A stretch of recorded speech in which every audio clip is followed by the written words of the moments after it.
152 giorni di prigionia in Siria, tra bombe, fughe ed umiliazioni. 5 lunghi mesi di silenzi, di una porta che non si è aperta sino a quell'8 settembre del 2013, quando fu liberato. E Domenico Quirico, inviato della Stampa di Torino, uno dei pochi giornalisti che ancora raccontano la guerra stando in trincea. I suoi occhi mostrano un inequivocabile segno indelebile nella sua vita, un'esperienza che di fatto gliel'ha cambiata. Il mondo sta vertiginosamente e terribilmente cambiando e bisogna mai dimenticare che la piccola isola che è l'Occidente, perché non è solo la Sicilia, l'Occidente è una piccola isola di democrazia, di ricchezza, di tolleranza, è un mondo estremamente ristretto che attorno a noi sta montando qualcosa di gigantesco e di pericoloso e che non possiamo chiudere gli occhi, non possiamo fingere che tutto questo non accada o che non ci riguardi. È un mondo che viene da noi attraverso quelli che migrano e con cui, ripeto, dovremo accettare la sfida come dire, di riproporre loro ciò che noi siamo o che dovremmo essere, quello che ha fatto l'Europa e l'Occidente come un'esperienza fondamentale della storia, la democrazia, la tolleranza, il valore dell'individuo come sacralità. Allora, se noi sappiamo essere ciò che diciamo di essere, allora queste anche terribili esperienze storiche come il califfato, il fanatismo, eccetera, non vinceranno. Se invece lo consideriamo semplicemente come un paradiso egoistico che funziona solo per noi o che è riservato soltanto a noi, allora siamo destinati a perdere questa sfida terribile che dobbiamo affrontare, non possiamo evitare.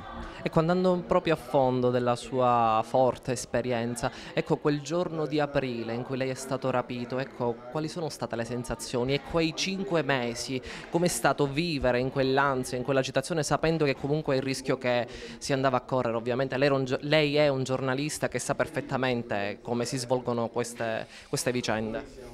Ma come le posso sintetizzare tutto questo? È molto complicato. Il problema di un'esperienza di questo genere è il passare il tempo, il rapporto con il tempo, che per noi è freneticamente pieno di cose. Lei immagina un tempo lungo senza nulla, no?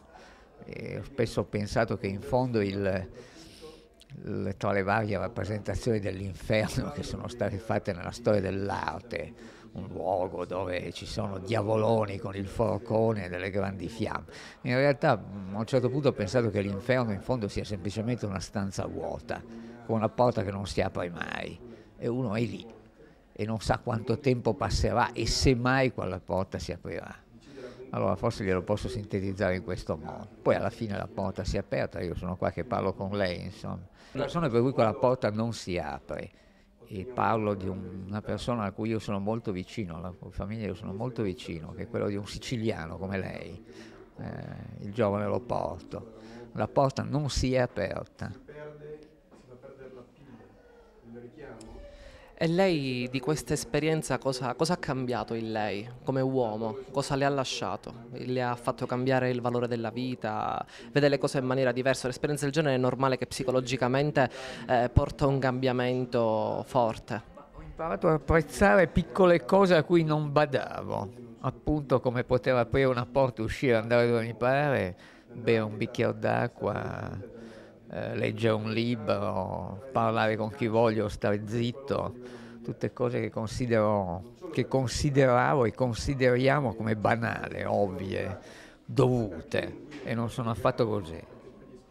Quindi ai giovani che magari spendono le giornate a non approfittare della bellezza della vita, ad andare dietro a falsi idoli. Che ci sono milioni di uomini, ragazzi, di giovani come loro, per cui aprire un rubinetto per far scendere l'acqua, schiacciare un interruttore per far venire la luce, sarebbero, se fossero possibili, dei miracoli. E non dimenticare mai che la loro condizione è una condizione di straordinaria fortuna e precaria fortuna, mentre per altri ragazzi tutto questo non è neanche un sogno.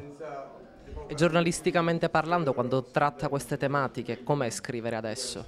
Ma in questo non è cambiato, nel senso che quello che ho sempre pensato sia il giornalismo, cioè la testimonianza e la condivisione, e che non esista un altro giornalismo possibile al di fuori di questo, e che in fondo il giornalismo si giustifichi eticamente nel passare attraverso questa esperienza di racconto condiviso, non è cambiato per nulla, anzi se vuole ne è stata confermata, nel senso che senza quell'esperienza non avrei potuto conoscere tutta una realtà che è quella del, forse un po' in anticipo rispetto agli altri, del jihadismo, della guerra santa, della formazione, la creazione dello Stato totalitario islamico. Insomma. Tornerebbe più lì? Anche domani mattina. Perché? Perché è l'unica cosa che so fare, cioè raccontare, e che forse la mia esperienza non si concluderà veramente se non nel momento in cui io ritorno nel luogo in cui questa esperienza è cominciata.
Uscire dalla violenza. Si può.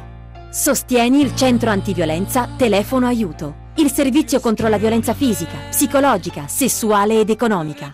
Da oggi puoi farlo senza alcun onere economico, destinando all'associazione il 5 per 1000. Basta scrivere il codice fiscale 9303 58 10 840. Invita a farlo anche ai parenti e agli amici. Non è una quota in più da versare, ma una diversa destinazione delle imposte che si pagano allo Stato. No alla violenza. Sì a Telefono Aiuto.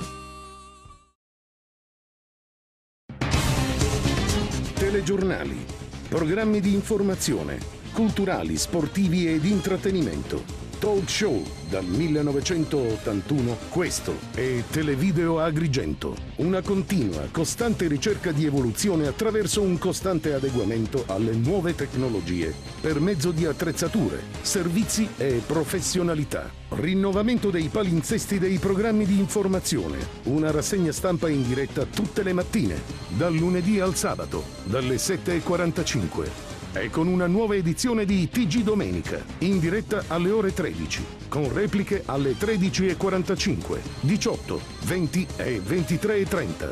Tutto questo è Televideo Agrigento. I programmi di TVA sono visibili in tutte le province siciliane, con LCN 92. E sulla nostra seconda rete, Amica TV LCN 628. Streaming live su internet www.videoagrigento.tv, dove potrete trovare anche le nostre notizie ed i nostri programmi online. TVA, la tua TV regionale, sempre in crescita. TVA, una professionalità ricca di esperienza per una TV sempre giovane.